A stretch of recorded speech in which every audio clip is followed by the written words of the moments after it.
É isso aí, pessoal. Muito boa noite a todos. É um grande prazer aqui a gente fazer mais uma noite, nessa nossa segunda noite, esse nosso, que a gente denomina bate-papo com Kardec aqui na Feluz, e dessa vez nessa jornada de estudos acerca do homem Jesus, e os evangelhos. É um grande prazer falar com vocês todos e com todos aqueles que vão assistir online e que vão assistir posteriormente esse estudo. A Feluz, para quem não conhece, a gente apresenta aí para a doutora Juliana e para outros que estão aqui que não a conhecem, é uma casa espírita, mas com uma proposta que já vem há muito tempo, trabalhando com os estudos baseados em Kardec, mas uma casa que se permite o questionamento, traz a racionalidade, a gente se permite discutir o próprio Kardec, trazer outros elementos, que possam nos aproximar de uma melhoria íntima, que possa nos aproximar de algo que possa, a cada dia, provocar o nosso desenvolvimento. E a gente não consegue ver o desenvolvimento sem que a gente possa cutucar essa intimidade, nos colocar à prova, nos colocar em situações em que a gente precisa pensar as coisas que estão acontecendo no mundo. E, principalmente em termos de espiritismo, a gente não consegue fazer uma leitura do espiritismo sem trabalhar as questões sociais que envolvem nesse sentido. E até a nossa visão de Jesus, ao final do estudo com o professor André Chevtarese, a gente colocou essa questão e ele também participou dela no final. E para poder falar um pouco mais sobre Jesus, do tema Jesus, a gente não tem como, principalmente nessa raiz espírita que nós temos, deixar de falar de Paulo. E aí a gente trouxe hoje, com grande prazer receber, a doutora Juliana Cavalcante, doutora em História Comparada da UFRJ, pós-doc em Arqueologia, especialista em cristiano antigo, aluna aí do nosso amigo professor André, para falar sobre o Paulo e o cristianismo. Primeiro momento, eu queria que a doutora pudesse se apresentar, desse as suas boas-vindas, e depois a gente começa para o nosso questionário aqui, doutora. Mozinho. Oi. Eu acho que caiu a conexão dela aí. Acabei de permitir ela de novo aqui. A gente está com... Pessoal, todos tenham um pouco de paciência. Belo Horizonte está chovendo muito. E a gente sabe que outros lugares também têm chovido muito, Então pode ser que a conexão fique alterne aí em vários momentos.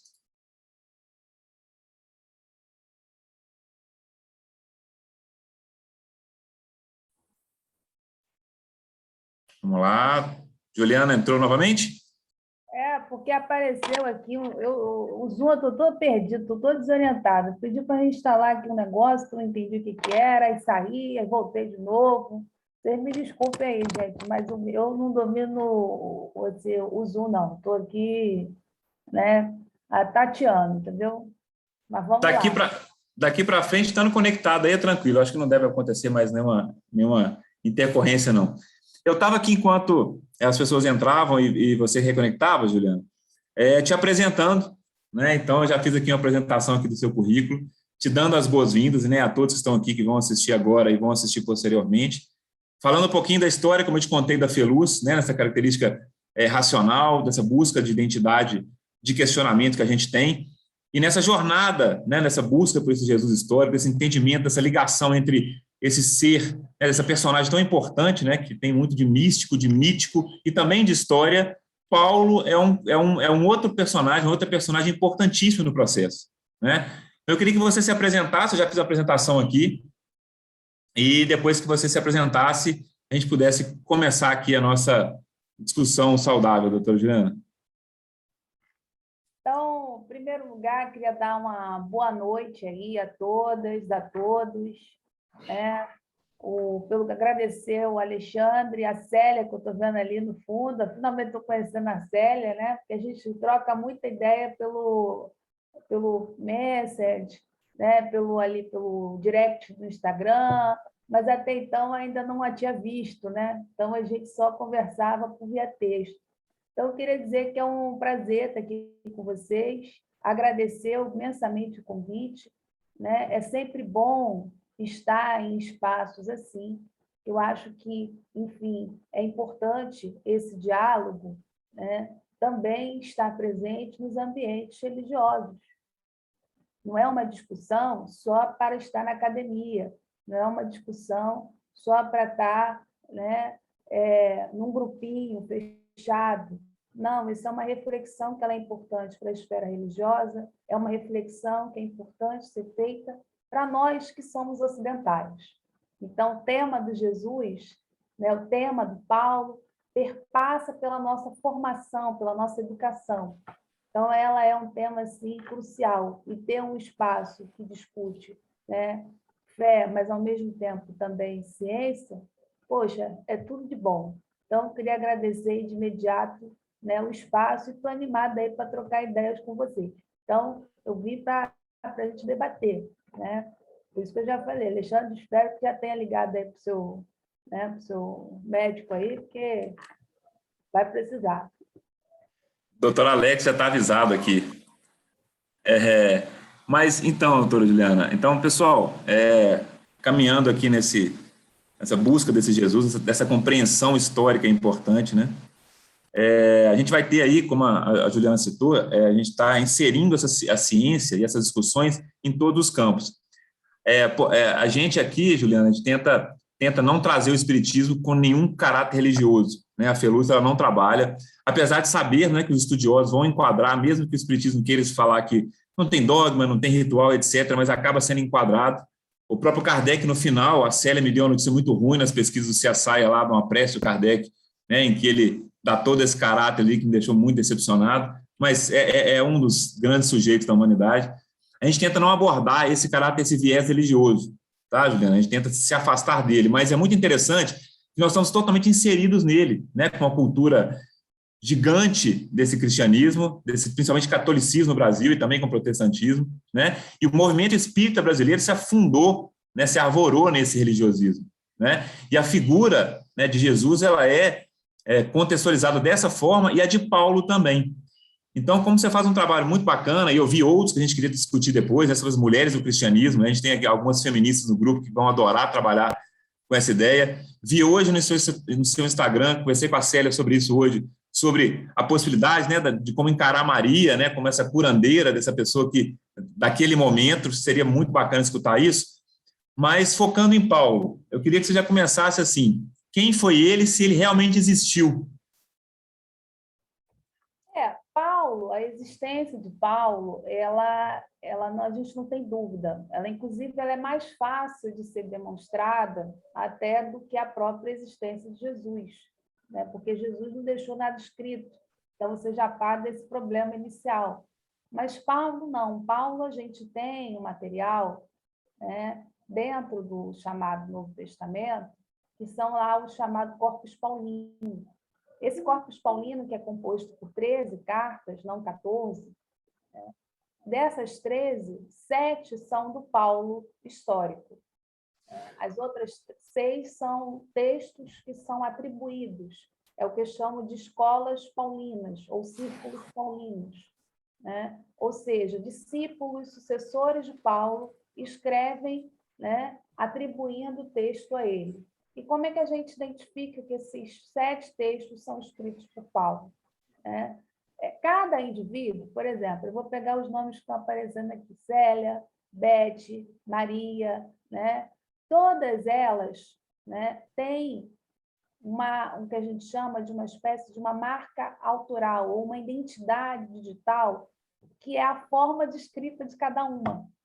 Imagine que amanhã, né, eu vou pegar a Célia, porque a Célia eu já conheço, né? Vou fazer uma brincadeira aqui, a Beth e a Maria estão me conhecendo agora, para não, né, me levarem a mal. Mas vamos supor que a Célia, amanhã, a Beth é uma grande autora, né, de sucesso. Aí a Célia, vou cair nessa onda aí da Beth, hein? Vou lançar um livro meu também. Só que se eu botar Célia, eu não vou vender. Então, vou lançar com o nome da Beth.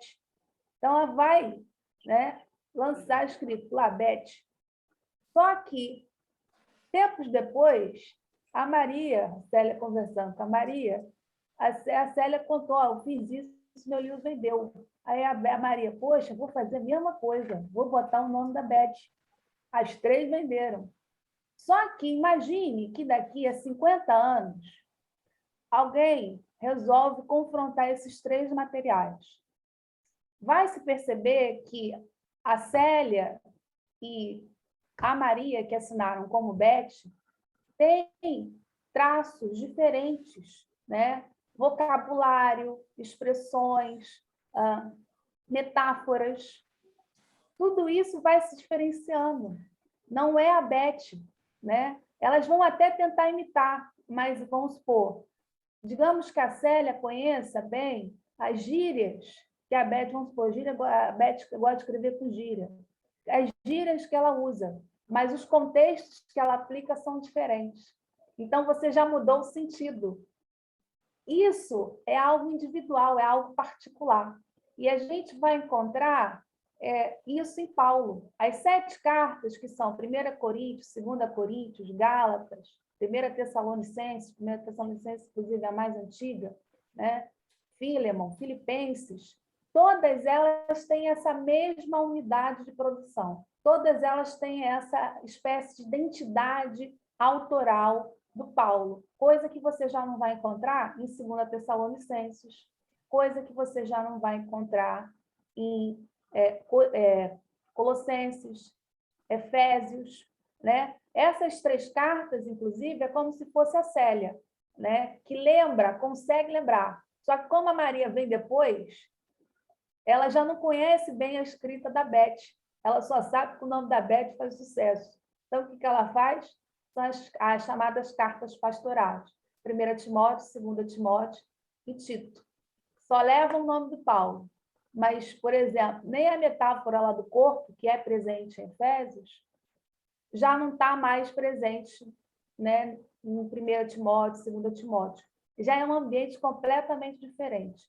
Muda, inclusive, o estilo do Paulo, que é mais voltado para o público, né, de um modo geral, para a comunidade. As cartas autênticas, a única que foge um pouco disso é a carta Filemon, mas ainda assim o autor, né, no caso Paulo, abre a carta falando que é para a comunidade que ele está falando.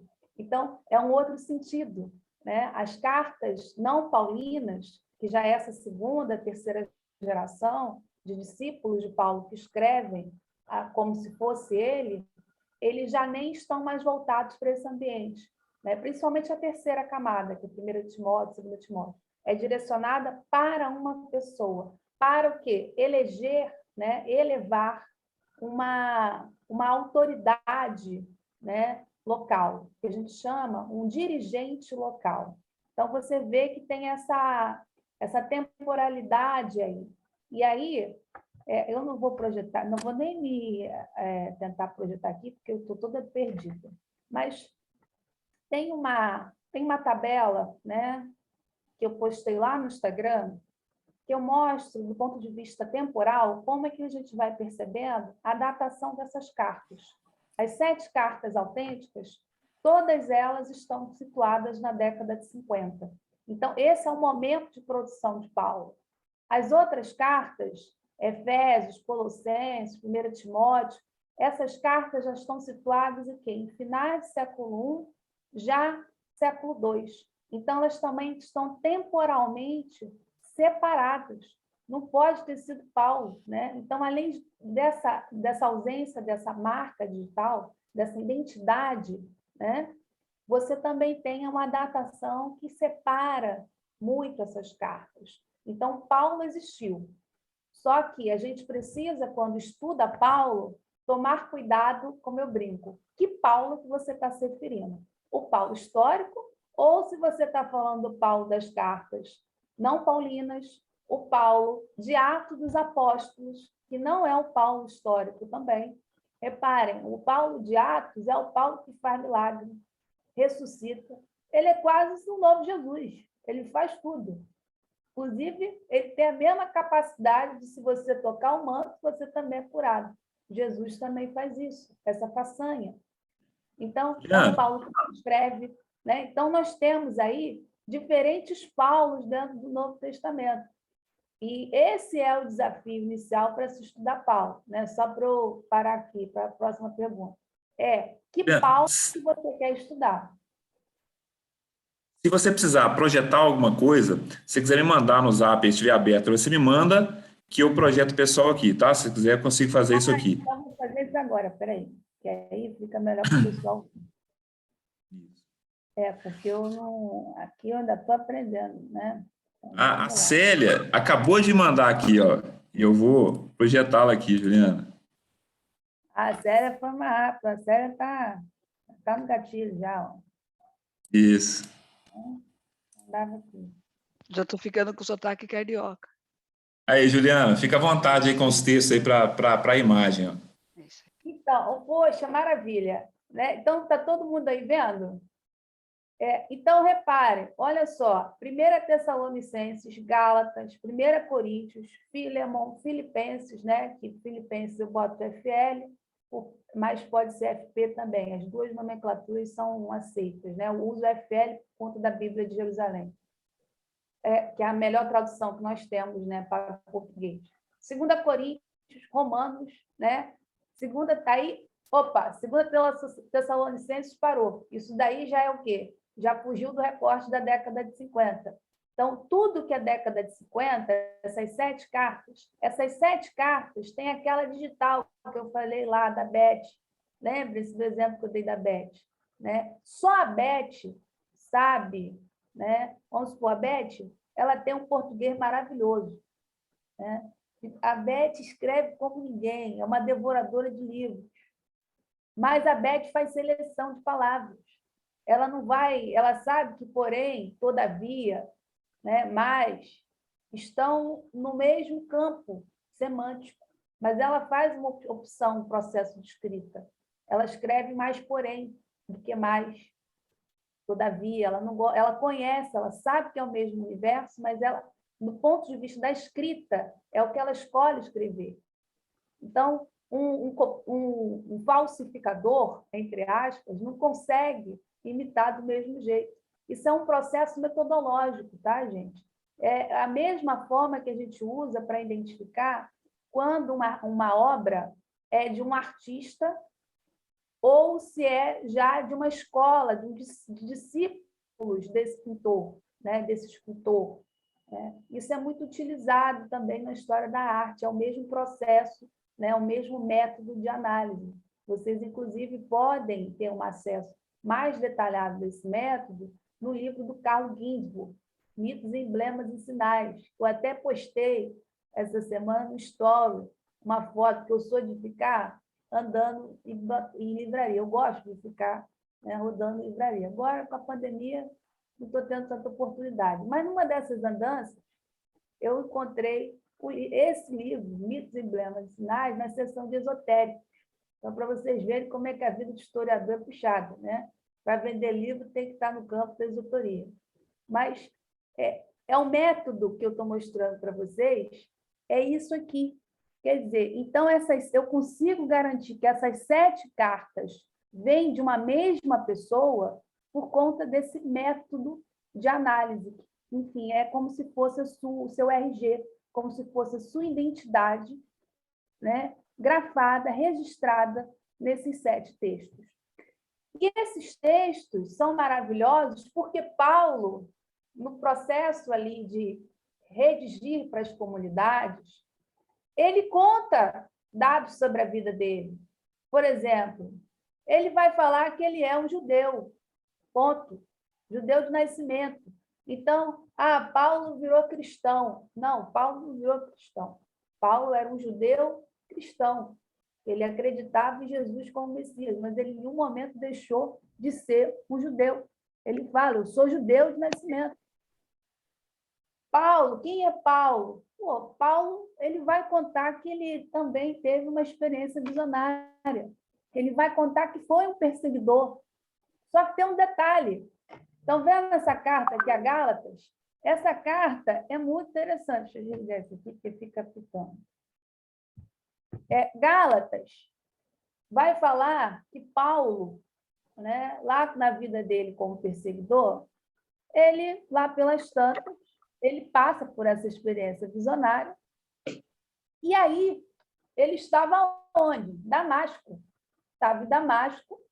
E depois ele resolve, de um tempo, ir a Jerusalém para conhecer os colunas. E ele fala, olha, lá em Jerusalém, na Judéia, eu não era conhecido. O que corria ainda é a minha fama. Guardaram essa informação? Isso é Gálatas sendo narrado no ano 53. Só que como é que é a ordem da Bíblia, né? A ordem do Novo Testamento? Né? Vou nem abrir do Novo Testamento. Começa lá por Mateus, aí você passa os 4 evangelhos, aí você chega em Atos. Aí tem Atos contando, né, a vida de Paulo, que fala também que ele é um perseguidor. Só que aonde ele estava perseguindo os cristãos? Jerusalém, Judeia.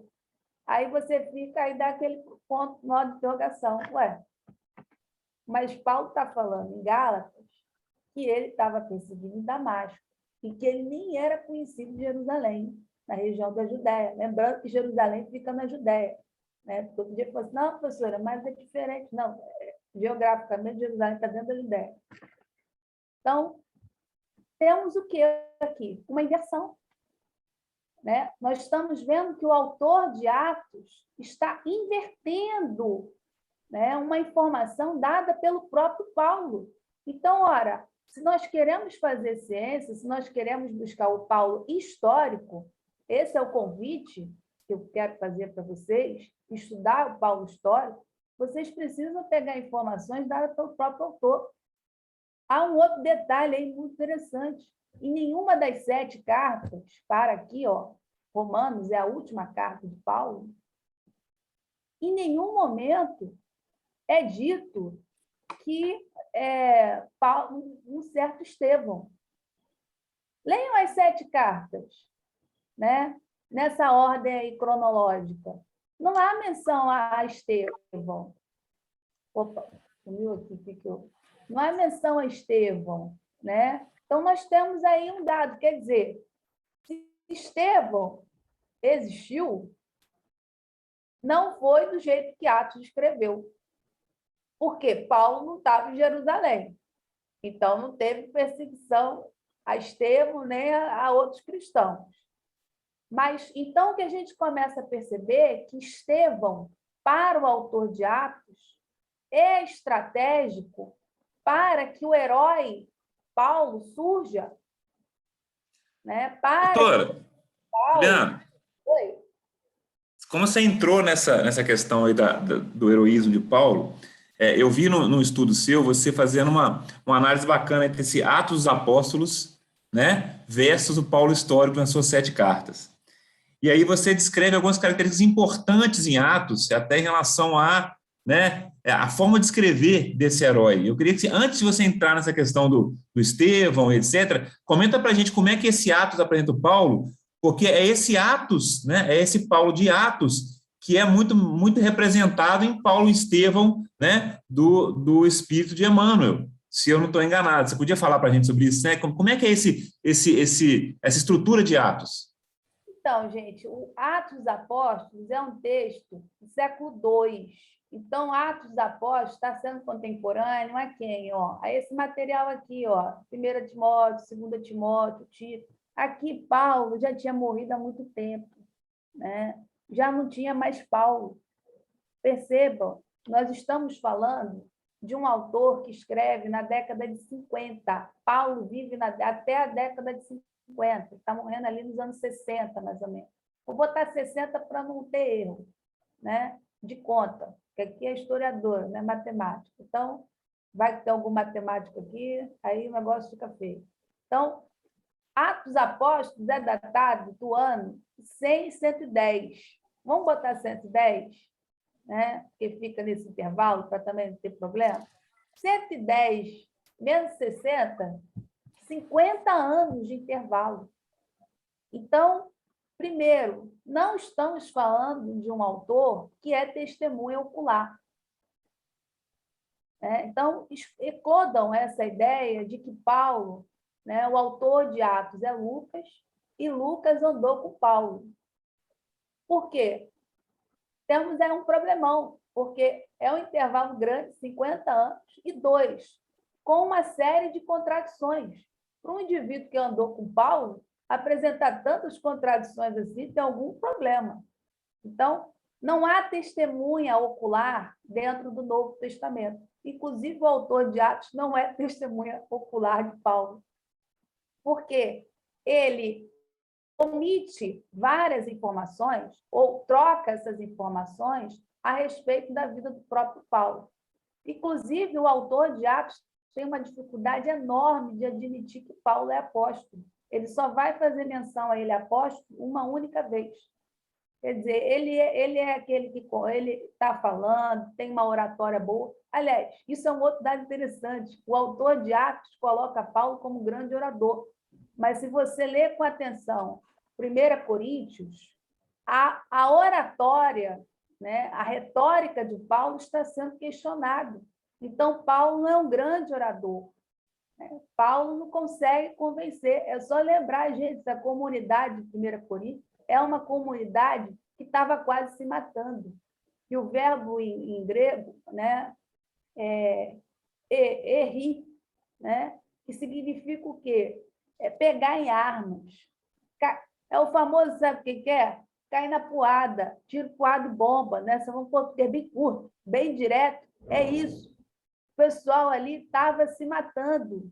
E você tem um autor de 1 Clemente, 50 anos depois, falando que o pessoal ainda está lá brigando. Então, quer dizer, Paulo falar metáfora do corpo, que hoje virou um hino, isso não teve impacto nenhum para aquele pessoal. Essa retórica dele é muito ruim. Tá? Pessoal, Paulo, estou nem aí para Paulo.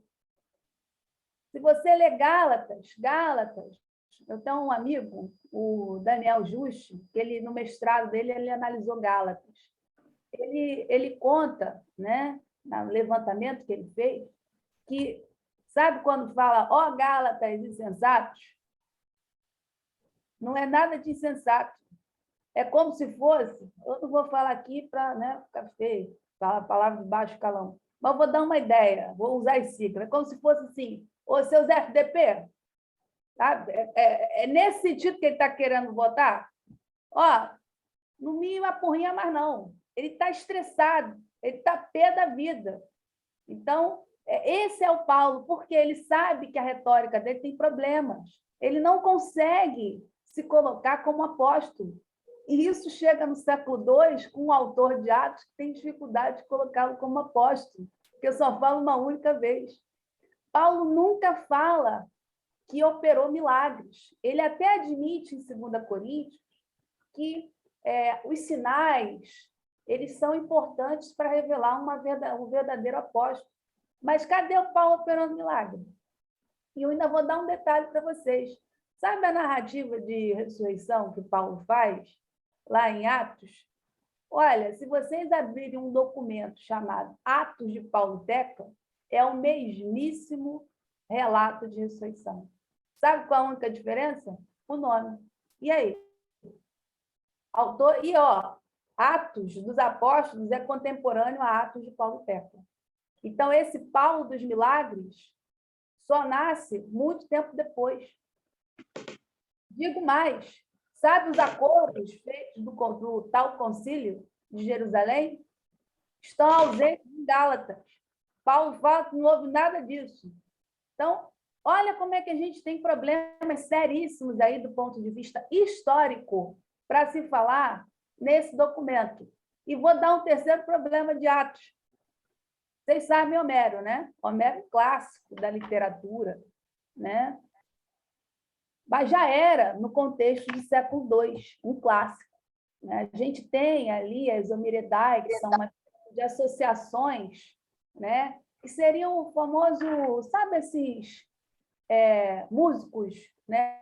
Esses artistas de rua. Aqui no Rio tem metrô, né? Então eles entram no metrô, fazem show, a gente faz uma contribuição, bate palma, eles vão embora.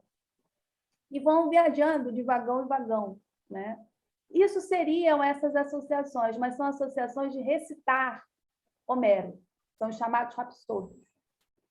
Eles iam de vilarejo em vilarejo, cidade em cidade. Então, mesmo que você não soubesse ler e escrever, você conhecia bem Homero, né? Homero, Ilíada, Odisseia, fazia parte do cotidiano.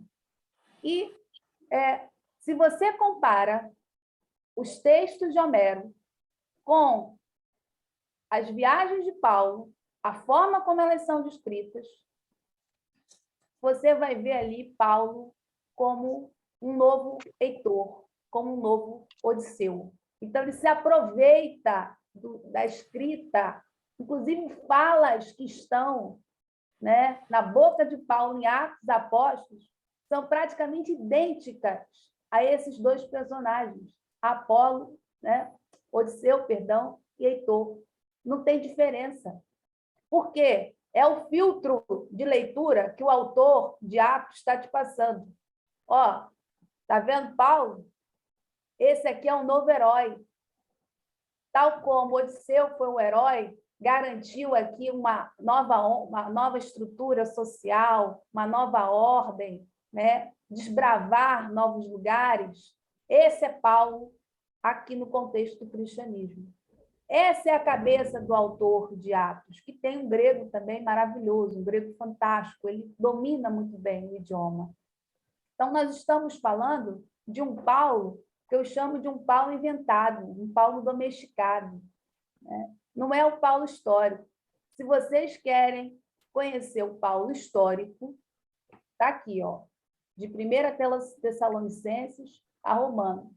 Ele escreveu, não é que nem Jesus, que nós temos que traçar um processo, né, metodológico para alcançar Jesus, ver essa sombra de Jesus. Aqui não, aqui você tem um autor falando por ele mesmo, contando quem é ele, quem é a sua trajetória, como é que ele saiu de um perseguidor atuante em Damasco e com boas relações, diga-se de passagem, com essa administração local, e ao virar, né, um judeu cristão, ele teve que sair fugido, porque o etnarca, né, lá do rei Arestas, e Damasco, estava doido para meter ele de porrada.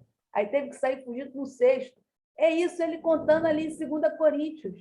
Mas a gente não quer saber desse Paulo. A gente prefere o Paulo de Atos, esse Paulo herói, né? Vocês já viram o filme do A Última Tentação? Sim. Alexandre viu. Lembrem-se daquele diálogo belíssimo entre Jesus e Paulo. Está lá Paulo. É o Paulo de Atos, de se passar. Mas está lá ele falando, olha, apareceu uma luz, e aí, não sei o quê. Aí Jesus falou assim, que é esse maluco aí que está falando que é Jesus? Eu não apareci para ele, não. Aí Jesus vai lá tirar satisfação. Ele falou assim, olha só, você é um mentiroso. Aí ele, eu, mentiroso? Eu vi Jesus. Ele falou assim, como você viu Jesus se eu sou Jesus? Aí, passado o choque, né? Ele fala assim, olha, quer dizer que você não morreu, você casou, teve um filho. Ah, não, esse Jesus não serve, não. O pessoal quer esse Jesus aí que ressuscitou, esse Jesus que faz milagre, é esse que eu vou contar. E se eu precisar te crucificar, eu te crucifico, porque é esse Jesus que eu vou contar. É isso que nós fazemos quando a gente fica com Paulo de Atos. Aí a pessoa, Paulo, ó, bem legal, Paulo, pô, você escreveu umas cartas, obrigada aí pela contribuição, mas eu prefiro o Paulo de Atos, tá bom? O Paulo que nem escreve. Outro detalhe, para a gente ver como é que é problemático, Atos dos Apóstolos narra 3 vezes, né, a conversão de Paulo, e de formas diferentes. Tem hora que tem só luz, aí a luz cobre todo mundo, né? Tem hora que é só uma voz que os companheiros ouvem. São memórias que ele está trabalhando completamente diferentes desse relato da conversão de Paulo. Então, não dá para a gente trabalhar como uma testemunha ocular. Não dá para trabalhar como Paulo histórico. Aí vocês podem perguntar, poxa, mas então vou ter que jogar Atos no lixo? Não, não precisa fazer isso. Leia primeiro as 7 cartas autênticas e depois confronte com os dados que estão em Atos. Aí sim, mas percebam que há dados, lugares que o autor de Atos também descreve que Paulo esteve, que Paulo não faz nenhuma menção. Então, a gente tem que ver o que está no Paulo histórico, nas suas 7 cartas, e comparar com o que está em Atos. Aí sim a gente pode, né, confrontar e ver o que é interessante, o que chegou do Paulo histórico em Atos. Mas o que não tem no Paulo histórico, nas suas 7 cartas, e só está em Atos, ou seja, uma informação que só aparece 50 anos depois, muito cuidado aí, porque aí já não é história, né? Ah, não, mas eu acredito. Tudo bem, eu não estou discutindo crença, você pode acreditar, mas para um historiador, não tem como dar crédito, porque é uma informação que aparece, repito, 50 anos depois. O próprio autor não fala. Quer dizer, por que Paulo se silenciou? Ele não escondeu que foi um perseguidor. Por que ele não fala de Estevão? Temos um problema muito grave aí. Se ele é honesto em assumir que ele perseguiu, ele dá essas informações. Pô, ele até fala que ele era briguento, quase que ele, né, morreu lá com o rei do Etnaca, do rei Ares. Ele admite, entrou no cesto e fugiu. Então, olha o constrangimento. Tem algum problema aí que a gente precisa, num olhar atento, num olhar histórico, né, fazer essas perguntas. Mas, insisto, o convite é um olhar histórico. Juliana, olha que interessante. A gente tem uma ideia, né, igual como você disse assim, né, definir Paulo é muito mais fácil que definir Jesus, né? Jesus, a gente tem uma linha aí de suposições, de confrontamentos, de confrontações de relatos. Paulo, ele falou dele mesmo. Tem duas perguntas já aqui que o pessoal mandou no chat, mas antes de responder, porque uma delas vai estar ligada ao livro Paulo e Estevão. A gente tem aí alguns historiadores, algumas pessoas dizendo que Paulo havia criado o cristianismo.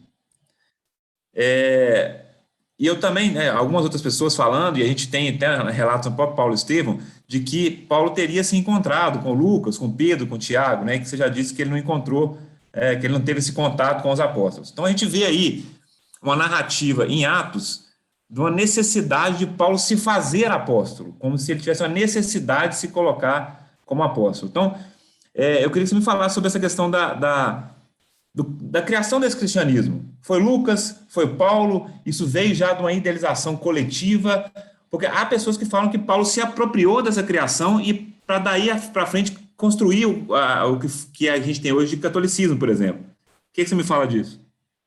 Não, Paulo não criou o cristianismo. Esqueçam isso, gente. Isso também é o que a gente chama de um anacronismo.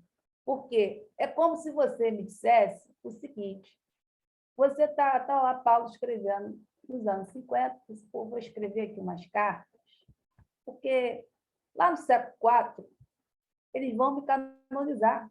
Então, eu vou escrever isso aqui, que vai ser um sucesso. Então, peraí, deixa eu escrever essas cartas aqui. Isso não existe, né? Isso é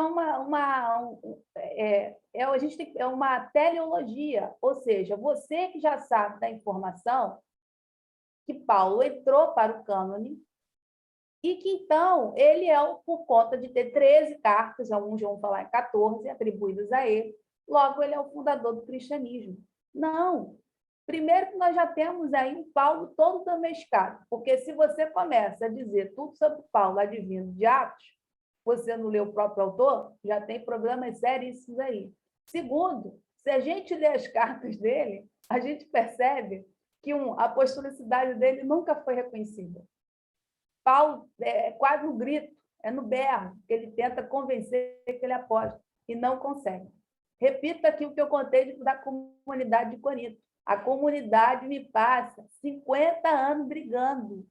Gente, olha só, havia cerca de quatro casas, né? Igrejas. Por que eu falo casa e igreja? Porque essa era a estrutura, né?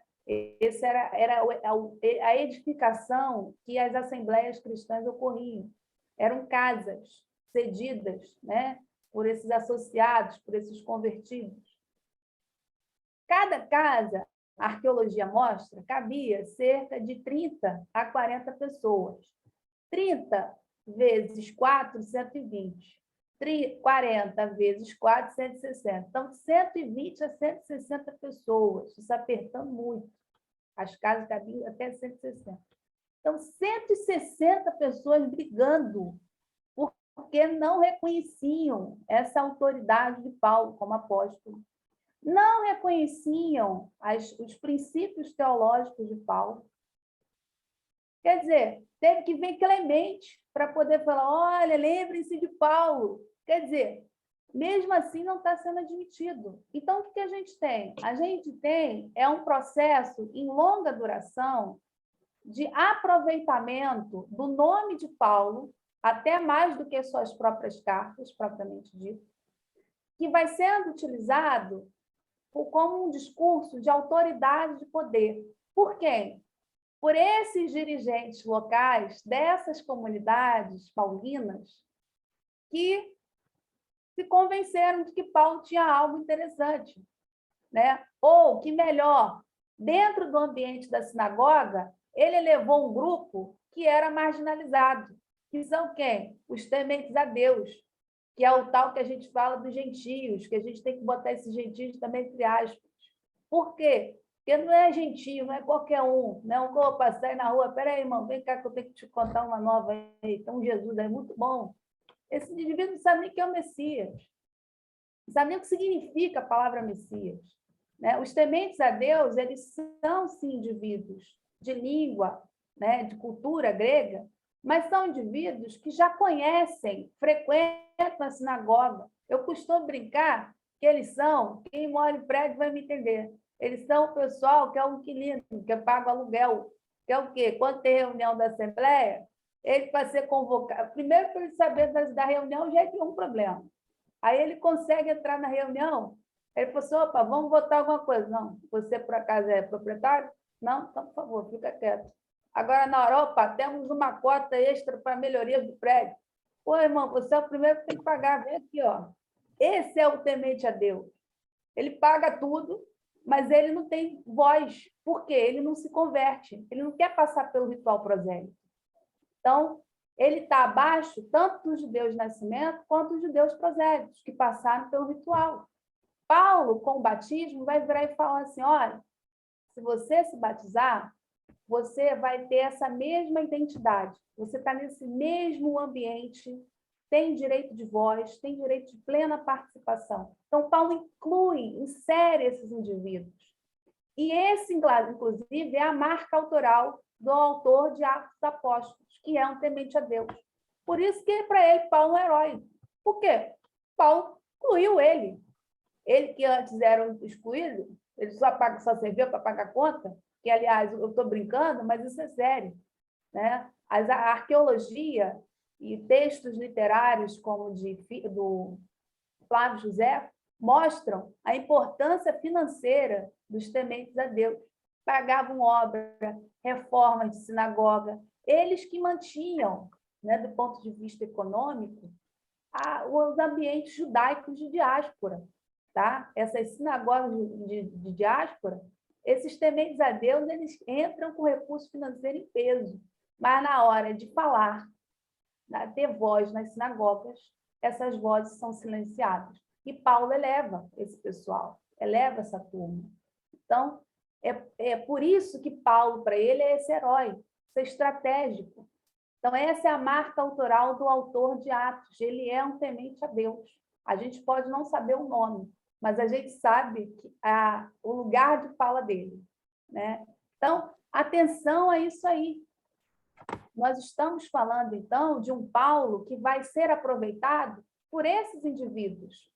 Reparem que Marcião faz o mesmo processo. O que Marcião faz? Marcião é o primeiro a propor um cânone. Marcião vai falar assim, ó, esqueça esse material aí do... Né?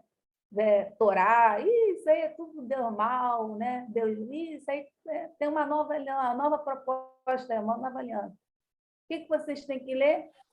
Leiam trechos do Evangelho de Lucas e as cartas de Paulo.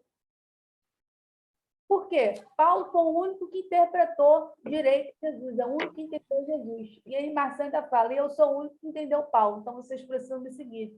Os seguidores de Paulo são os maçonitas. São nós que continuamos. Marcião também está revelando o lugar dele, porque Paulo Paulo insere, né, esses tementes a Deus. Esse é o lugar de fala de Marcião. Então, por isso que, lógico, Paulo é o único que entendeu Jesus, porque para ele convém.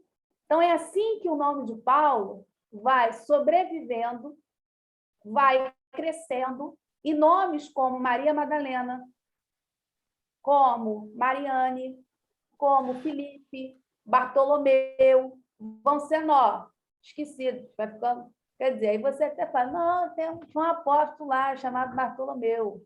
Não, então disserte uma linha, vou nem pedir 5 linhas, uma linha sobre Bartolomeu. É isso aí, era apóstolo. Mas o quê? Do bom apóstolo, né? Estava andando ali, só acabou, só não tem mais o que dizer, percebe? Por quê? Paulo não foi trabalhado, Bartolomeu não vai ser trabalhado, Paulo vai ser. Então, esse nome vai crescendo. E ali no contexto do século III, século IV, quando a gente já tem esse processo de uma estatização, né, dessa igreja, de uma singularização desse cristianismo, com a ruptura com o judaísmo definitivo, aí é Paulo direto. Né? Aí Paulo é estratégico, porque Paulo é importante para essa ruptura. Né? É essa herança que eles vão se inserir. Então, nós temos o quê? O que a gente chama na história de uma tradição inventada. Então, Paulo jamais pensou em criar, acordei aqui, rapaz, uma iluminação, vou criar uma religião nova, chamada de cristianismo. E os meus textos ainda vão ser canônicos. Não, ele nunca pensou isso. Perfeito. Lutero também era também luterano, entende? Então, quem vem depois de Paulo que vai transformar Paulo nesse herói, né? Dar essa centralidade para essas teologias cristãs ocidentais. É uma apropriação, né, Juliana? Eu queria que abrisse perguntas. O Jorge comentou aqui, fez uma pergunta, Juliana. O que dizer da biografia de Paulo que não apresenta as mulheres que eram apóstolas? Você comentou aí agora sobre Maria Madalena, né, e outros personagens importantes dali. E eu sei que tem um livro, né, da Mulheres no Cristianismo. O que a gente pode falar, né, de uma biografia que não apresenta? Vem aqui pensando assim muito, né, já que houve uma apropriação e transforma esse herói, inserir a mulher nesse contexto seria um perigo, né? Então, o que você me fala nesse sentido? Estou vendo aí que você está até fazendo propaganda aí do livro. Obrigada aí, Alexandre. Eu não tinha comentado isso. Mas esse é um outro detalhe, né? Paulo também, ele ficou muito numa leitura muito assim, eu amo, eu deixo, né? Meio 880. E quando se trata do tema das mulheres, ele é o cara odiado. Não, é um machista, ele é isso, ele é aquilo. Aí eu faço de novo a perguntinha: que Paulo nós estamos falando? Vamos com calma, antes da gente tacar as pedras, né? Vamos com calma. Por quê? Projeta aquela tabela lá para mim de novo, por favor, Alexandre. Só um minutinho. Eu coloquei aqui o seu Instagram, para o pessoal dar uma olhada, né? Então, tem as mulheres do cristianismo aqui, as mulheres histéricas, que é um assunto que me interessou bastante quanto psicanalista. Então, isso aqui nós vamos discutir isso depois, viu, Juliana? Vou colocar de novo lá. Apareceu?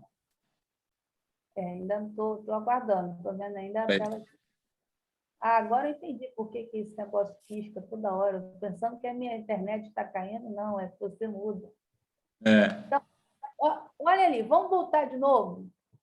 Se vocês se atentarem, as passagens no geral lembradas para esse silenciamento das mulheres, elas estão aqui em Efésios, elas estão em 1ª, 2ª Timóteo, Tito, e aí tem um trechozinho lá em Coríntios, que é a única carta, né, desse bolo aí que eu comentei agora, que é uma carta autêntica. O resto, então, não vem do Paulo histórico. É tudo desse Paulo já, desses discípulos que já estão situados no final do século I, século II. Então, não é o Paulo histórico. Agora, antes de eu falar de 1 Coríntios, né, os fragmentos de 1 Coríntios, mais especificamente 1 Coríntios 33 e 36, 14, 33 e 36, se você pega as cartas autênticas, há um alto índice de mulheres sendo mencionadas. Inclusive, em Romanos, você tem Júnia que é apóstola, né? Mas é uma coisa que incomodou tanto que transformaram ela em homem. Eu disse, não, é Júnior, tá? Ou então Júnior. Né? Mas isso, essa transformação de sexo, né? Mudança de sexo, né? da apóstola, só aconteceu a partir do século X. Até então, ela é mulher, Júnia. Alguns copistas, inclusive, vão colocar como Júlia, para não deixar dúvida. É uma mulher. Então, reparem, né? Você tem mulher reconhecida como apóstola, você tem mulher reconhecida como diaconisa, né? Que é o caso de Febe. Nós temos mulheres que patrocinam Paulo, como a própria Febe, mas também a mãe de Rufus, né? Que usar o termo mãe, esse termo carinhoso, no contexto ali de antiguidade, significa patrocínio. Então, você está sendo financiado pela pessoa, então você desenvolveu uma relação, né, quase que familiar. Paulo também emprega o termo copião, que é, né, trabalho difícil, no contexto de atividade apostólica. 1 Coríntios 9:5, você tem Paulo reclamando porque que não pode levar as mulheres em atividades missionárias. Então, as mulheres viajam, as mulheres anunciam. Aliás, esse assunto é interessante, porque as Bíblias, no geral, traduzem como esposa crente ou mulher crente. Só que o crente, ou cristã, né? Às vezes também tem o cristão, não está no grego, não existe. A expressão correta seria mulher, né? Irmã, que o termo é adelphoi, e aparece no verso anterior, adelphoi também, porque os homens se traduz como irmão e a mulher se traduz como crente. Olha o problema aí que está colocado. Isso é incômodo do tradutor. Não é Paulo que está reclamando, está incomodado de ter mulher viajando, pelo contrário, ele quer que viaje. Perfeito. Mas o tradutor não quer admitir que tem mulher missionária. Então, olha, então, além da gente ter que resgatar o Paulo histórico, a gente ainda precisa superar o tradutor, porque o tradutor não admite. Isso sim é um olhar patriarcal. Isso sim é um processo de silenciamento das mulheres e do próprio Paulo com relação às mulheres. Atenção a isso aí, né? Então, nós estamos falando de um Paulo que admite em sua comitiva a presença das mulheres. Ele depende dessas mulheres. Reparem, membro da casa de Cloé, ele não fala membro da casa do Joãozinho, membro da casa do Francisco, membro da casa de Cloé, é uma mulher. Então, ele reconhece essa autoridade. Essas mulheres que fazem parte do ambiente de Paulo são mulheres que são artesãs, são mulheres que trabalham com comércio, comerciantes, que prosperaram. Então, elas falam, vocês acham que elas vão querer ficar caladas? Não, elas estão acostumadas no ambiente de trabalho delas a mandarem, a comandarem, elas são as responsáveis, as chefes de família. E isso não vai aceitar um Paulo falando, minha senhora, agora você fica quieta aqui, por favor, porque baixa essa bola aí, porque no teu lugar não é para ficar comandando, não. É o oposto. Elas exercem papéis, exercem cargos. E aí é o dado interessante de 1 Coríntios 14, 33 a 36, que eu até analisei lá no meu livrinho das mulheres. Isso é uma interpolação do contexto século II, da mesma mão de quem produziu 1 Timóteo, 2 Timóteo, Tito. Lembrem-se da metáfora, do exemplo que eu dei com a Célia, com a Beth e com a Maria. Aqui também eu consigo identificar quem é. 1 Timóteo, 2 Timóteo, Tito, é a mesma mão, é a mesma marca biográfica. São a mesma pessoa escrevendo as 3 cartas. Né? O vocábulo, as expressões, todas elas se repetem. Só que eu não sei quem é o autor, porque o autor está se passando por Paulo. Né? Faz parte dessa escola, mas eu não tenho um nome. Mas ele vai lá, incomodado, faz uma intervenção. E ainda aparece mais, como uma glosa. Sabe quando você tem um livro, você está anotando tudo? Aí você anota nas margens? Aparece assim, aparece na margem. Depois ele é inserido no texto. Então, não é de Paulo. Paulo o Corpus Paulino é interessantíssimo para a gente estudar a presença das mulheres. é o texto mais antigo, né, do Novo Testamento, e os textos mais antigos cristãos são paulinos, do Paulo autêntico, claro, né? Então, atenção, quer dizer, você começa com Mateus, que é um texto datado já de finais do século I, né, nos anos 70, 80, mas você deveria começar com 1 Tessalonicenses. Olha como é que essa ordem do cânone não é cronológica. Então, você já está acessando um Paulo muito distante, um Paulo já domesticado, tem nada a ver. Então, vamos começar com a ordem cronológica, para a gente derrubar essas questões. Quem vai fazer o processo de silenciamento das mulheres é esse pessoal aí do século II, 1 Timóteo, 2 Timóteo, mas 1 Timóteo é um dado interessante, porque não quer mulher falando, mas admite um cargo estratégico para essas mulheres. São as chamadas viúvas inscritas. Eu também discuto isso lá no meu livro. Quem são essas viúvas inscritas? São mulheres poderosíssimas, são mulheres que têm dinheiro. Essas mulheres projetam os filhos em longa duração, né? A gente, do ponto de vista da epigrafia, elas chegam até o século VI, V, VI. Tem uma que é tão senhora de si que ela resolve projetar o filho como quê? Papa. Nada mais, nada menos que papa. E consegue. O filhinho dela vira Damaso I. O mesmo que é responsável por fazer o quê?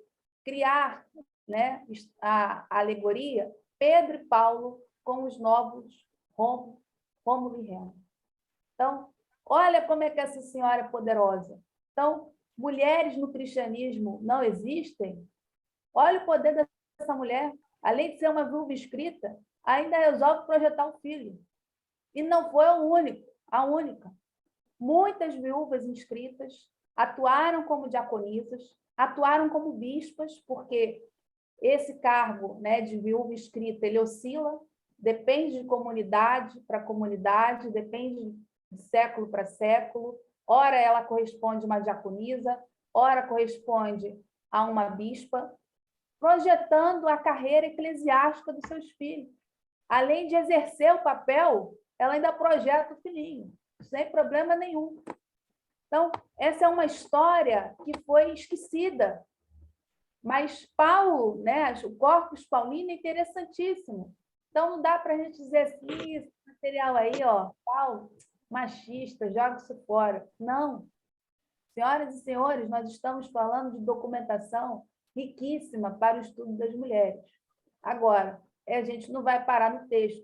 Vocês precisam também se atentar ao que a arqueologia, o que outros textos que estão sendo produzidos de forma contemporânea a esses materiais estão falando.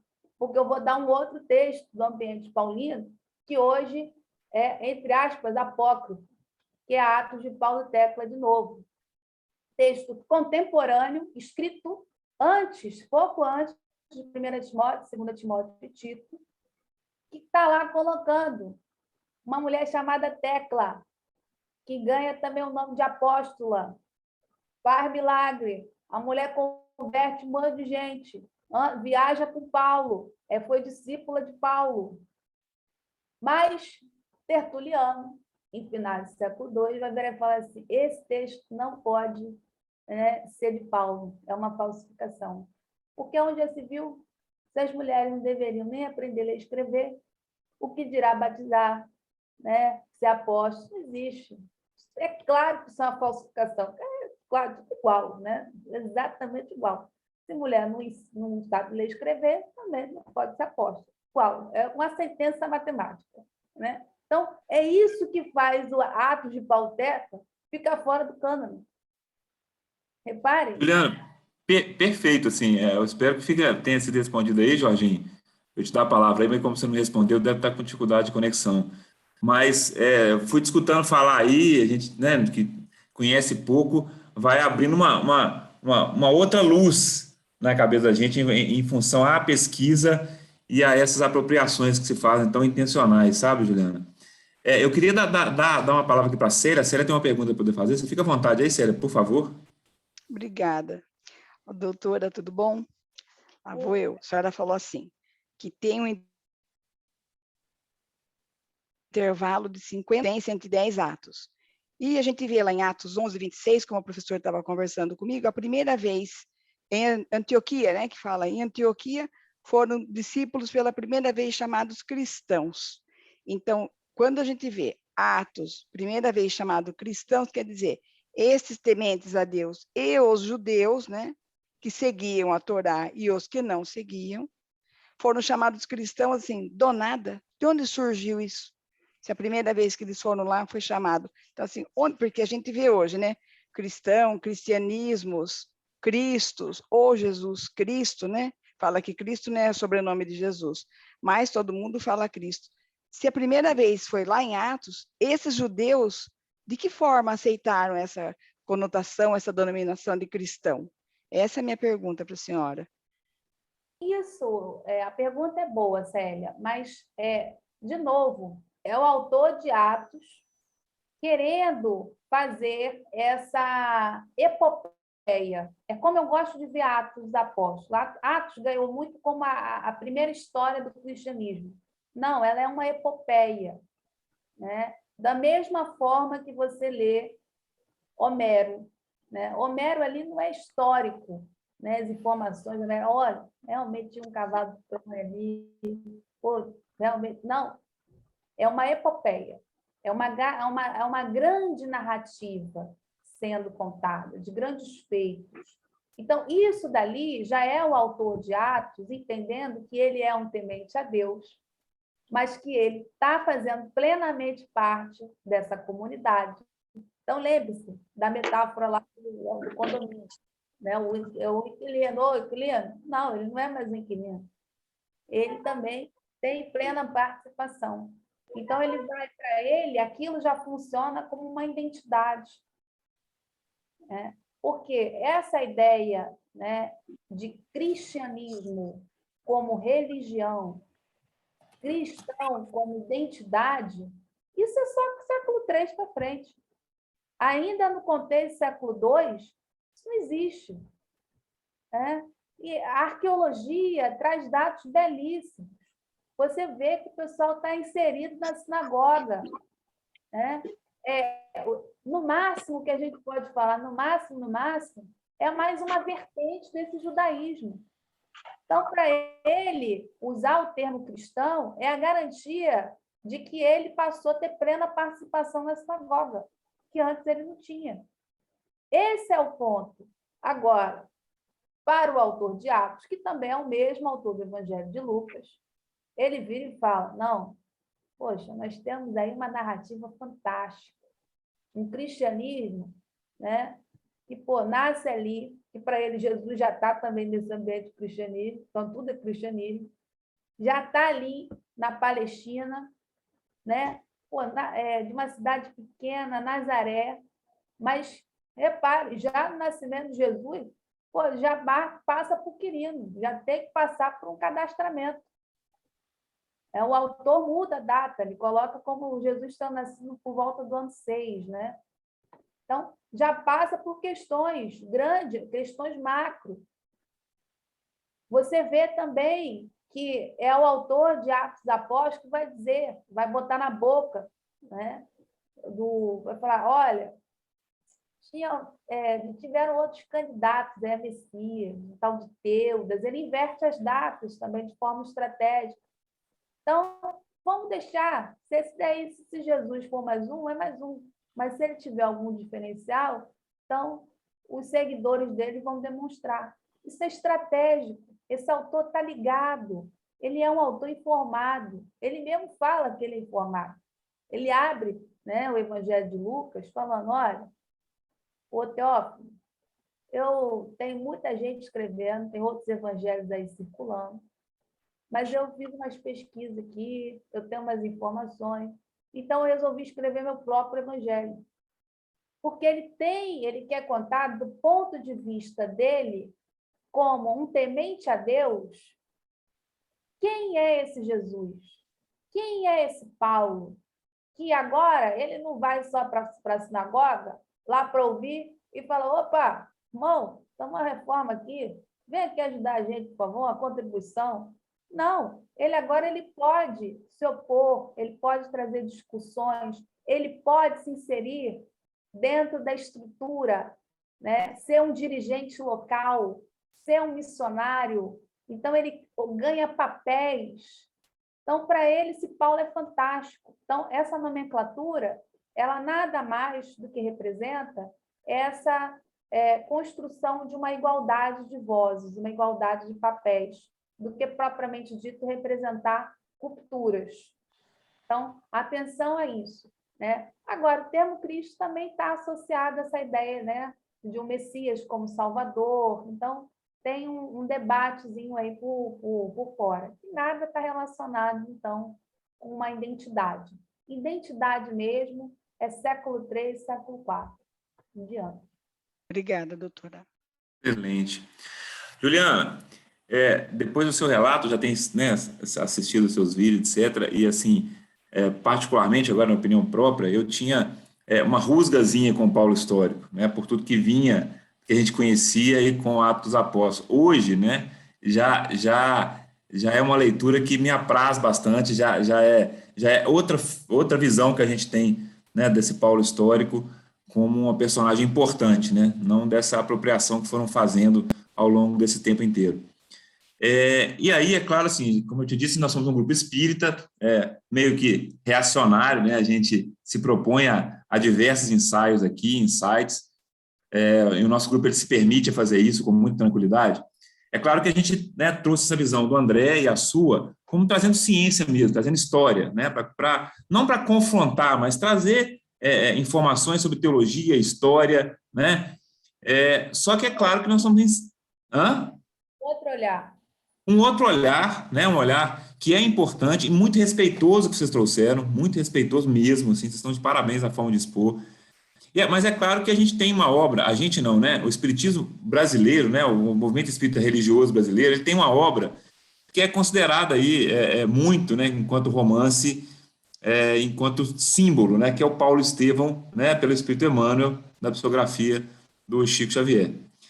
Que é um sujeito sensacional em termos de pessoa, de personagem, né? O Jorginho está aqui, eu quero que o Jorginho vai trazer para a gente um dia um estudo que ele fez sobre uma comparação de escala espírita entre Emmanuel e Chico Xavier, né? Não vou adiantar com spoiler aqui não, mas a gente tem essa obra e muitos, a gente chegou até a ver no meio espírita, até de pessoas que disseram ter obras de base de arqueologia em mãos, estudiosos aí da área, dizendo até que em Paulo Estevão não haveria erro histórico. Eu só não vou falar o nome dos dois divulgadores para a gente não cometer nenhum tipo de problema aqui, né? E a gente sabe dos problemas seríssimos que a gente tem na obra.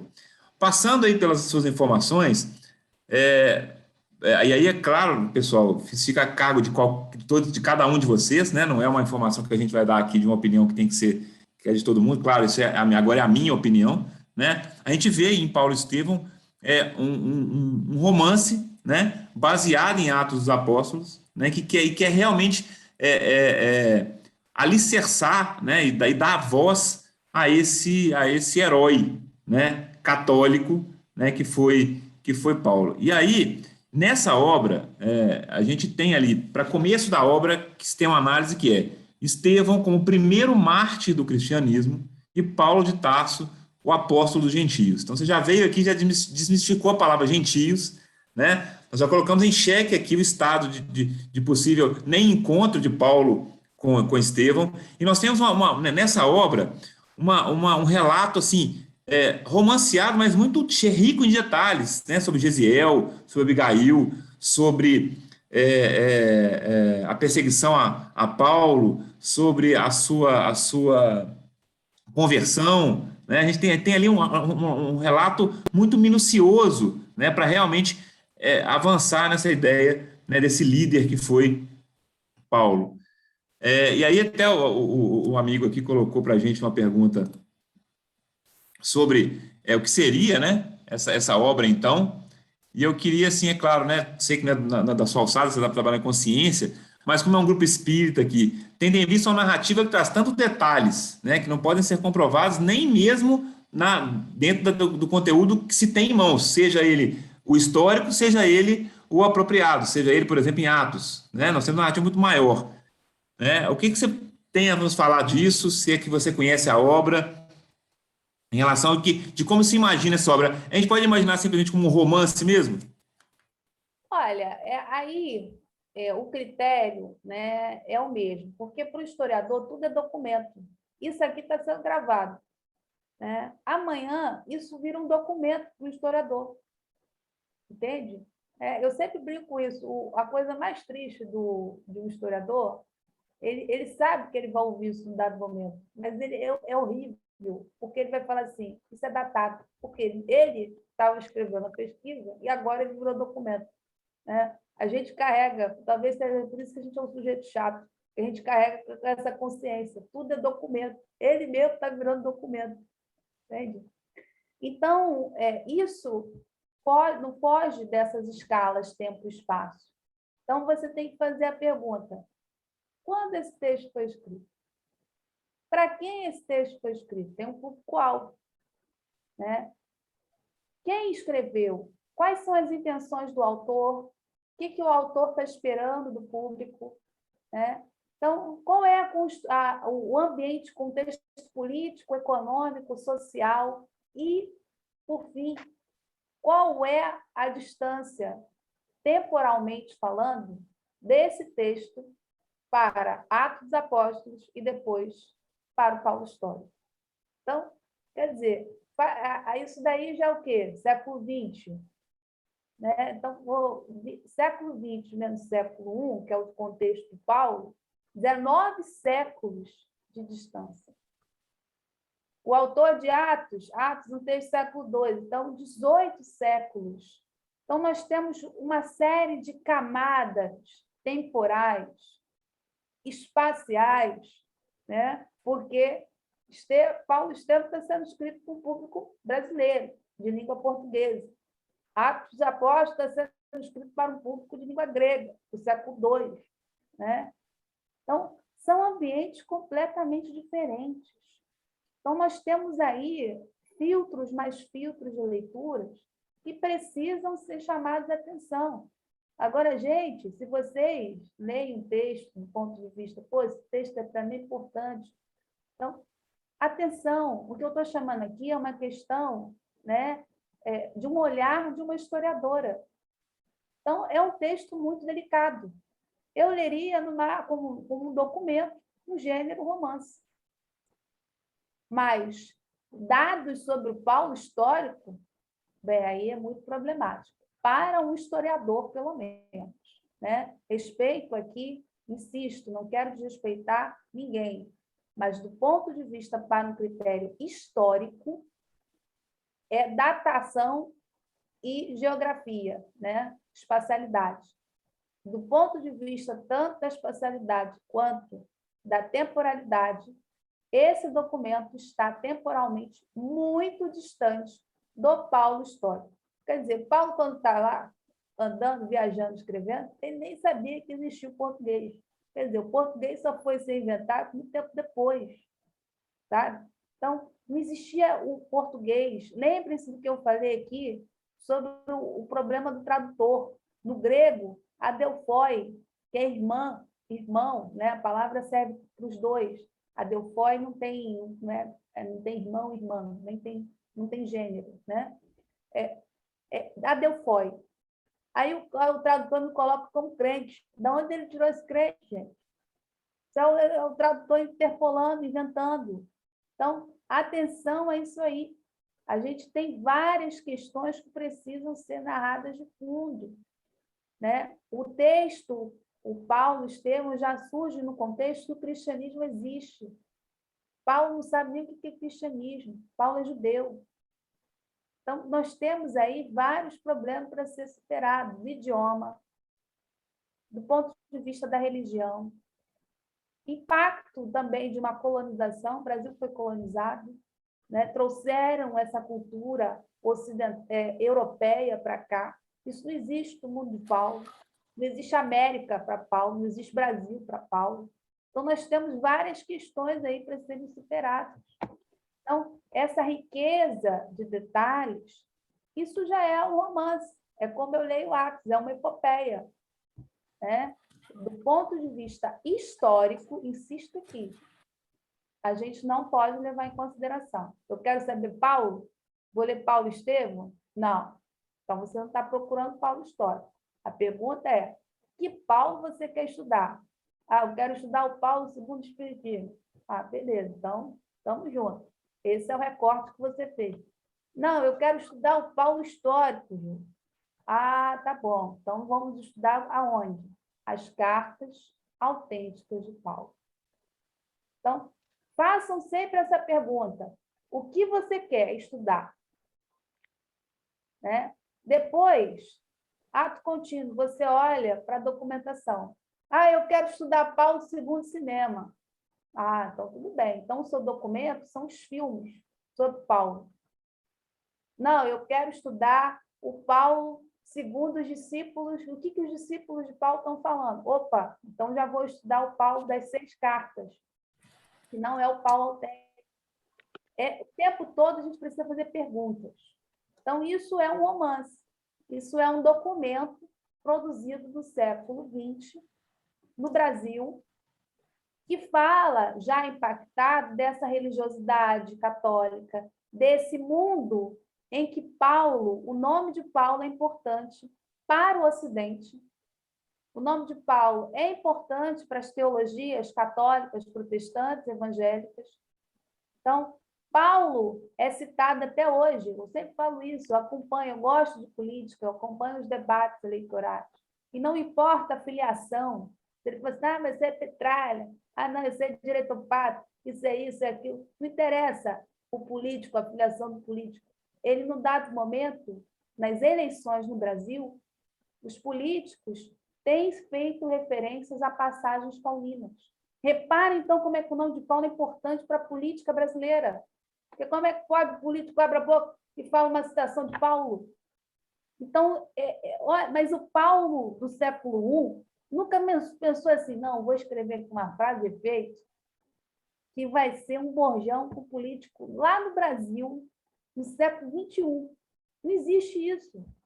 Isso é o político no século XXI vendo a força de Paulo. Então, ele vai lá e cita. Não importa qual é o público, se é de direita, esquerda, mais progressista, conservador, ele faz apropriação a essas cartas paulinas. Então, atenção a esses detalhes. Não dá para dizer que é um documento, né, sobre o Paulo histórico.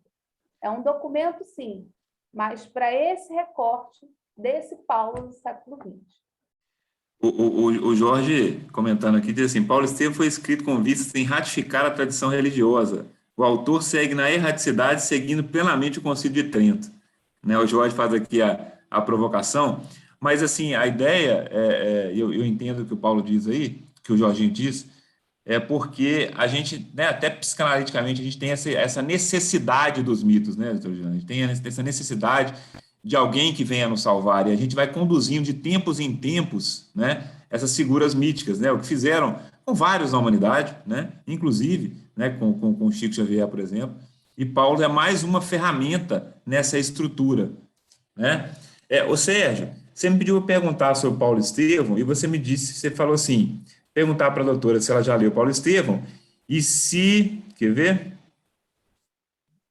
E se sim, em termos históricos, o que quer dizer? É uma viagem? Eu só quero que se você quiser abrir o seu microfone aí, esse viagem está no sentido pejorativo, tipo assim, uma viagem do Emmanuel, etc., ou realmente você quer dizer que o Emmanuel estaria fazendo uma viagem ao passado histórico? Só me define aí, porque eu não entendi a sua pergunta, meu caro. Boa noite, Alexandre e demais, doutora Juliana. Eu queria saber se ela conhece a obra do Paulo Estevam, que é uma obra espírita, nós temos nossa visão formada, né?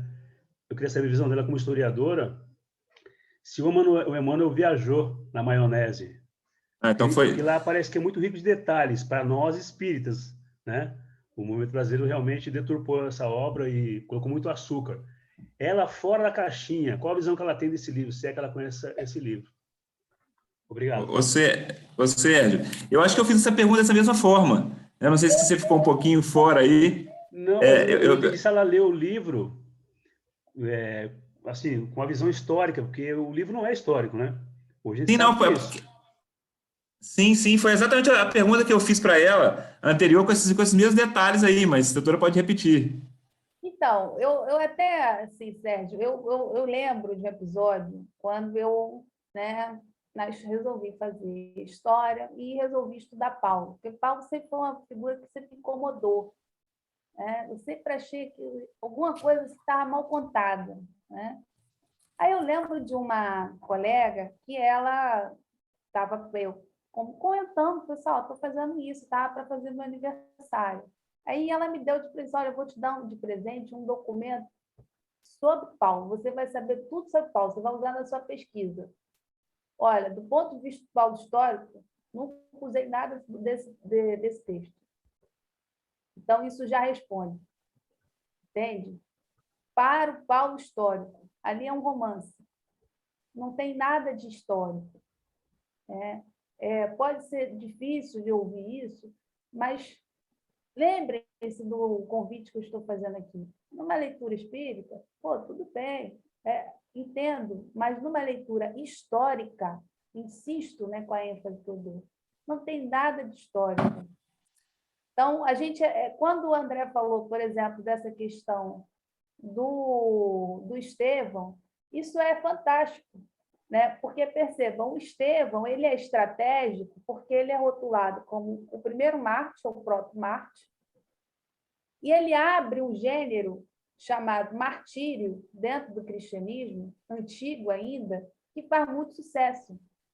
Mas vocês sabem que, enquanto gênero literário, deveria ter sido acreditado por uma mulher e não para Estevão, que é a Perpétua, que escreve A Paixão de Perpétua Felicidade, um texto datado do século III, primeiro texto atestadamente de autoria feminina. Olha a loucura. Então, tem um problema aí por trás, entende? De novo, né? É o autor de Atos querendo criar uma epopeia e ele faz a mesma coisa que é feita com Jesus com relação à justificativa do túmulo. Então, aí aparece um tal de Nicodemos. Nicodemos brota da face da terra. Você, opa, não, vou lá, o José de Arimateia também. Opa, deixa eu ir lá, né? Carregar a cruz, pedir a cruz, pedir o corpo. Essas personagens aparecem, mas você não sabe de onde veio, para onde vai, some do mesmo jeito. É o Estevão. Estevão aparece como uma justificativa para o herói Paulo. Então, ele é essa deixa. Repare que a gente não tem tantas informações sobre Estevão. O relato de Estevão, o discurso dele falando sobre o que é o cristianismo é muito maior do que as informações sobre Estevão. Então, some rapidamente. Então, ele é o pretexto.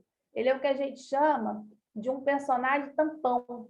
Por quê? Eu preciso explicar como que Paulo vai dar um trampolim, vai sair de perseguidor para o herói do cristianismo. Esse indivíduo que salva a gente. Esse indivíduo que garante que eu estou dentro aqui.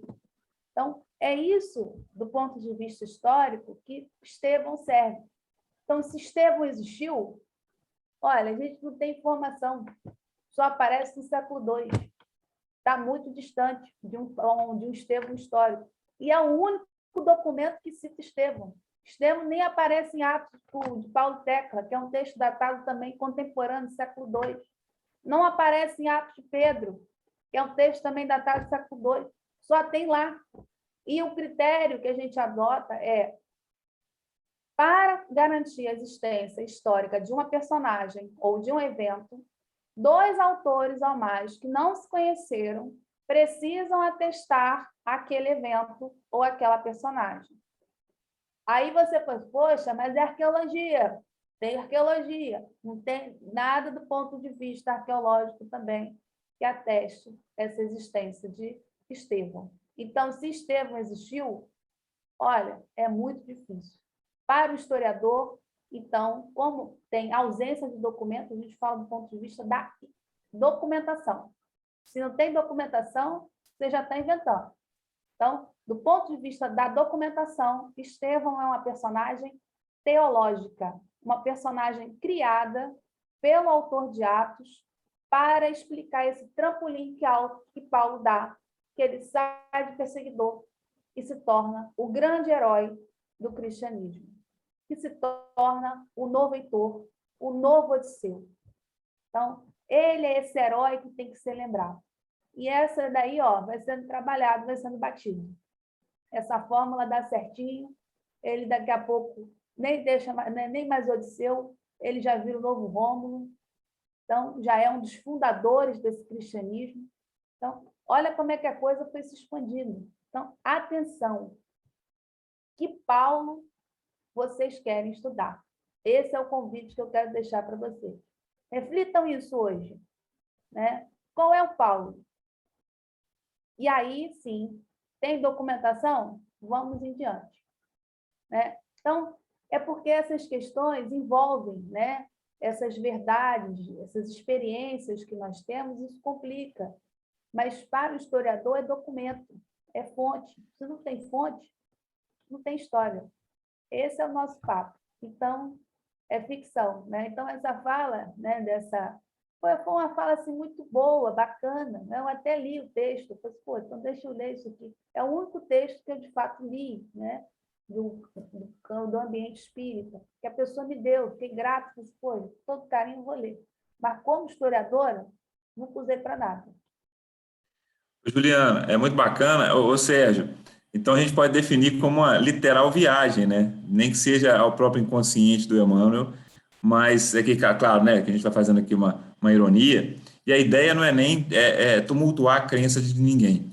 É claro que nós estamos espíritas, né, nesse sentido, nós somos espíritas pesquisadores, cada um aqui no seu nível, a gente busca racionalizar, e a gente vai partindo de um pressuposto do próprio Kardec, né? Não sei se a Juliana conhece bem, né? Kardec, ele tinha uma capacidade de razão muito forte, e ele convidava, né, aqueles que queriam conhecer o Espiritismo a questionar, a racionalizar, a ter bom senso, né? Ele mesmo refutou milhares de escritos psicográficos, né, ou teoricamente psicográficos, em função de falta de bom senso, de falta de forma. Kardec, pessoal, para quem não conhece, tem mensagens apócrifas, né, em O Livro dos Médicos, que pouquíssima gente conhece, em que ele detalha ali mensagens em que ele abortou, né, por falta de justamente por falta de identidade. Né? Tem uma delas lá que é ligada a Napoleão, outra a Jesus, que ele fala, ó, isso aqui é coisa do médium, porque ele repete essa palavra X aqui tais e tais vezes, né? Da mesma forma que a Juliana disse aqui sobre essa autenticidade, né, do autor. Então, e é claro que esse movimento espírita religioso, ele caminhou para um processo muito, muito próximo, né, ao catolicismo estrutural, né, toda a estrutura que nós temos aí religiosa, né? E a gente sabe que abandonar esse tipo de coisa, pessoal, não é fácil. E vai abandonar aquele que quer também, né?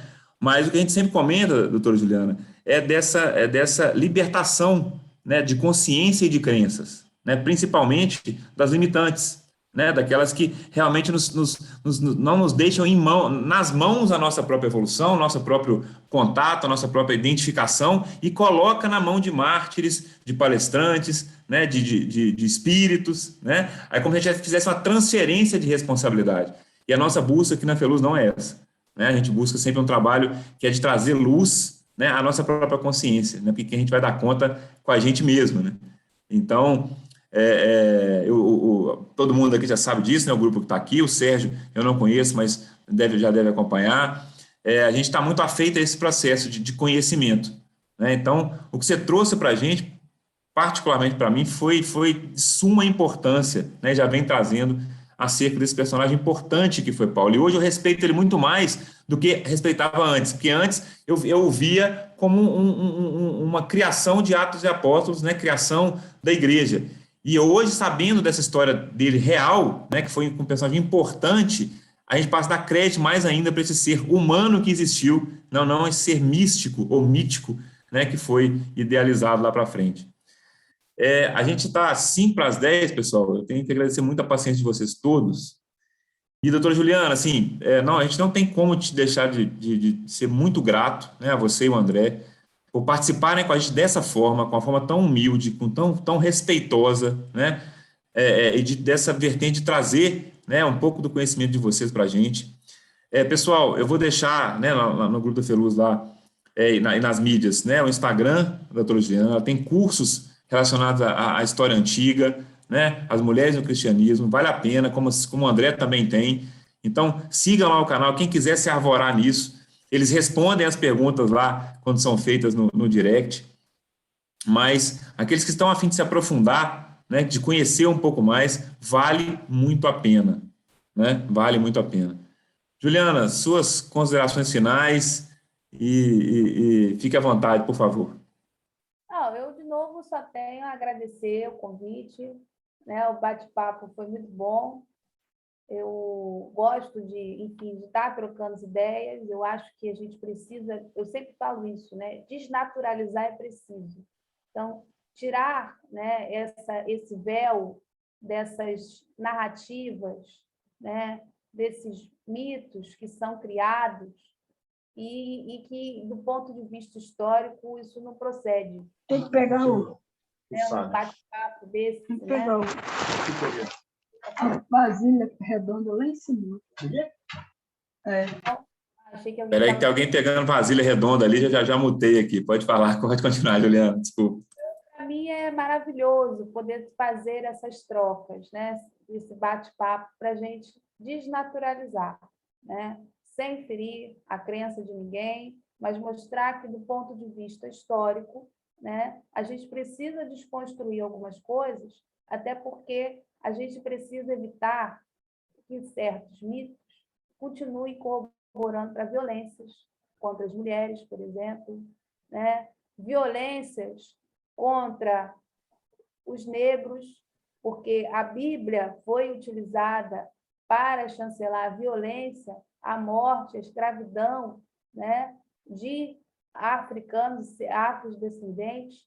Então, a gente precisa matar também, né, homossexuais.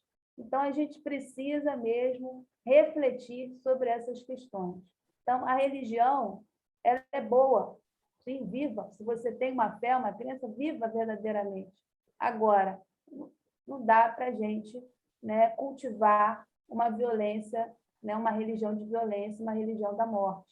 Até porque tudo que o Jesus histórico propôs foi um reino da diversidade, um reino, né, da abundância, um reino da fartura e um reino da igualdade, onde homens e mulheres são convidados a falar, são convidados a sentar à mesa, né, de tete a tete.